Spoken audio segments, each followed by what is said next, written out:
एक आलीशान और खूबसूरत घर में मनोरमा अपनी दो बहुएं आभा और विभा और बेटों के साथ बड़े ही अच्छे से रहती है। बड़ी बहू की शादी को 10 साल हो गए होते हैं, फिर भी वह निसंतान होती है। तो वहीं छोटी बहू की शादी को 2 साल हुए होते हैं और उनका एक बच्चा भी होता है। छोटी बहू बेहद खुश होती है, तो वही बड़ी बहू आभा हमेशा उदास रहती है। छोटी बहू को एक प्यारा सा बच्चा होता है, जिसकी देखभाल में वह दिन भर लगी रहती है। एक दिन वह किचन में काम कर रही होती है, तभी उसकी माँ का फोन आता है कि इतनी ही देर में नन्हा बच्चा रो रो कर पूरा सर घर पे उठा लेता है। जैसे ही बड़ी बहू को रोने की आवाज आती है, वह जल्दी से बच्चे के पास जाती है, उसे गोदी में उठाती है और चुप करवाती है। इधर जब ये बात छोटी बहू को पता चलता है तो उसे बहुत गुस्सा आता है। वह बच्चे को तुरंत छीन लेती है, अपनी गोदी में रखती है और गुस्से से अपनी सास को आवाज लगाती है, माँ जी इधर आइए, मैंने इन्हें इतनी बार समझाया है कि मेरे बच्चे को हाथ ना लगाए। अरे इनका बच्चा तो नहीं है, अब क्या मेरे बच्चे पर नजर डालेगी। तभी बड़ी बहू माफी मांगते हुए कहती है, माँ जी वो बच्चे की रोने की बहुत आवाज आ रही थी, तो मैंने सोचा कि उसे चुप करा दूं। मेरा उसे नुकसान पहुंचाने का इरादा नहीं था। आप तो चुप ही रहिए, मैंने आपको कहा है मेरे बच्चे से दूर रहा कीजिए। आप तो मेरी बेटी को नजर लगा देंगी। भला मैं तुम्हारी बेटी को क्यों नजर लगाऊंगी। उतनी ही देर में बड़ी बहू का पति संतोष आता है और वह बहुत गुस्सा होता है। माँ, ये मेरी पत्नी से बात करने का क्या तरीका है। भला इसमें उसकी क्या गलती है कि उससे कोई संतान नहीं हो रही। देखिए माँ जी, मैं अपनी नन्ही बच्ची को ना भाभी की नजरों से दूर रखना चाहती हूँ। मैं नहीं चाहती कि उनका साया मेरी बच्ची पर पड़े।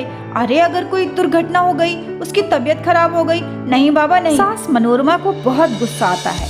बस भी करो तुम लोग, अरे ये किस तरह लड़ रहे हो। बेचारी की कोई संतान नहीं है। तुम्हारे बच्चे को रोते हुए देखकर बस उसने चुप कराने की कोशिश की। बस इससे ज्यादा और कोई गलती नहीं है। माँ जी अगर बच्चा रो भी रहा है ना, तो मैं खुद आकर चुप करा लूंगी, लेकिन भाभी बस हाथ नहीं लगाएंगी। अरे मेरी बेटी को अगर नजर लगा दिया तो। ठीक है, अब तुम इतना गुस्सा मत करो, मैं आइंदा से उसे नहीं उठाऊंगी। इधर छोटी बहू बच्चे को लेकर ही घर का सारा काम करती है, क्योंकि वह चाहती है कि उसकी बेटी को बड़ी बहू की नजर न लगे। छोटी बहू की बेटी पूरे 6 महीने की होने वाली होती है। छोटी बहू बेहद खुश होती है, अपने पति से कुछ पैसे लेती है, बाजार से गुलगस्ते रंगोली का पैकेट लेकर आती है और पूरे घर को बड़े ही अच्छे से सजाती है। इधर सास भी बहुत खुश होती है, क्योंकि घर में एक नन्हा मेहमान होता है। दोनों पति पत्नी उस बच्चे को बस निहारते रहते हैं। छोटी बहू नहीं चाहती कि किसी भी सूरत में उसकी बेटी को किसी की नजर लग जाए। इधर बड़ी बहू को इस सारे कार्यक्रम से दूर रखा जाता है। कुछ ही देर में खूब सारे मेहमान आ जाते हैं। छोटी बहू सबको चाय, समोसे और पकोड़े खिलाती है। सब हंस के ठहाके लगा के बात करते हैं। तो वहीं बड़ी बहू बहुत उदास होती है, क्योंकि कोई उसकी तरफ देखता ही नहीं, उसका हाल भी नहीं पूछता। वह खुद को सबके सामने बहुत छोटा महसूस करती है। आखिरकार वह अपने कमरे में आकर रोने लग जाती है। हे भगवान, इसमें मेरी क्या गलती है कि मैं निसंतान हूँ। रमेश उसकी बातों को सुन लेता है और उससे कहता है, अब मैं तुम्हारा दुख नहीं देख सकता। दिन ब दिन तुम्हें ताने सुनने को मिलते हैं, समाज से, घर के लोगों को। और छोटी का बर्ताव भी तुम्हारे साथ बिल्कुल ठीक नहीं है। उसे कोई हक नहीं बनता तुम्हारे साथ ये सब करने का। अब हम इस घर में नहीं रहेंगे, हम यहाँ से दूर चले जाएंगे। बेचारी बड़ी बहू रोने लगती है कि तभी सास मनोरमा आती है। देखो बेटा, नीचे बहुत मेहमान आए हैं, मैं जानती हूँ तुम बहुत दुखी हो। हाँ माँ जी, आप चिंता मत कीजिए, हम दोनों बस अभी नीचे आ रहे हैं। हाँ बेटा, मेहमानों के आगे ना ये बात पता नहीं चलनी चाहिए कि हमारे घर की क्या स्थिति है। नीचे उतरकर बड़ी बहू और उसका पति आते हैं। इधर खूब बड़ा सा केक आता है। सभी लोग तालियों से नए बच्चे का स्वागत करते हैं। छोटी बहू अपने पति के साथ और बच्चे के साथ बढ़िया सा फोटोशूट भी कराती है। सभी लोग मजे से पार्टी खाकर वापस घर चले जाते हैं और नन्ही बच्ची पिंकी को खूब सारा आशीष और आशीर्वाद देते हैं। तो वहीं दूसरी तरफ बड़ी बहू और उसका पति इस सब से बहुत नाराज होते हैं, क्योंकि कोई उन्हें पूछता ही नहीं। वे जल्दी से अपना सारा सामान बांध लेते हैं और घर से निकलने की तैयारी करते हैं। वे इस बारे में घर की सास और छोटी बहू और उसके पति को भी बताते हैं। लेकिन छोटी बहू को तो इन सब बातों से कोई फर्क नहीं पड़ता। वह अपने पति और बच्चे के साथ बेहद खुश होती है।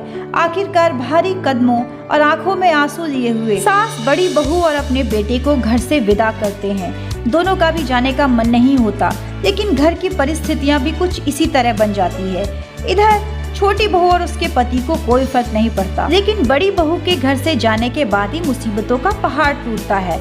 इधर जब पति ऑफिस चला जाता है तो छोटी बहू अकेले ही बच्चे को संभालती है, घर का खाना बनाती है, बच्चे को सुलाती है, लेकिन वो हर 2 मिनट पर उठ के भूख के लिए रोने लगता है। छोटी बहू उसे संभालते संभालते परेशान हो जाती है और याद करती है कि किस तरह भाभी ने बच्चे को संभाला था। इधर नियति का फेर बदलता है और बड़ी बहू भी गर्भवती होती है। बस कुछ ही महीनों में उसकी डिलीवरी का समय आने लगता है। हॉस्पिटल में वह एक सुंदर और स्वस्थ बेटे को जन्म देती है। सास भी हॉस्पिटल में देखने के लिए उस बच्चे को आती है, खूब सारा आशीर्वाद देती है और उन्हें घर आने के लिए न्योता भी देती है। पूरे 9 साल बाद एक नन्हा मेहमान घर में आ रहा था। पूरे घर को केक, मिठाइयाँ, रंगोलियों और गुब्बारों से सजा रखा था।